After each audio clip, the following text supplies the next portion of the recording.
Aylanıp saat çalyan köçü millet içre restoran barlarda yok men mesolup al şerab için ya minnet çekemem ancak yarlardan men geday hiç kime gelimserim yok men Huday hiç kime gedim ok hüküm yönemin saat çalyan aydını gülmen men saat çalyan şu dünyada parahat çalsadın tarlarını çipiklep çalsadın bayradıp gül yaşın o yüzümden gül versin süpükler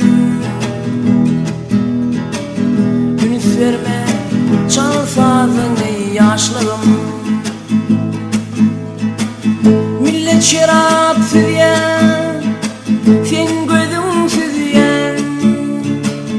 millet arabalı asen piyada yönesen saat çalyan aydını gülmen sen saat çalyan şu kovalı dünyada men dünyadan doymadım doyurdular diyorlar aşkın tecin sıfırdılar başımdan veyran olmuş köne şovkun yurtlar bir men alım şolem köce bolşumdan barlı altım meylis vurdum barımdan yoktur altım yeketene geçmedim Boğardım ben karavuma kardılar deryadım ben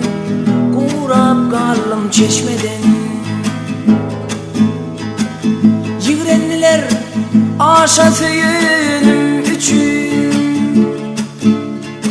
meydimi öl aşkım bilen yaktılar kovalı dünyadan gidecektim açıp cennete koy vermedi fakçalar ey kovalı dünyadan gidecektim kaçıp cennete koy vermedi sakçılar cennete koy vermedi sakçılar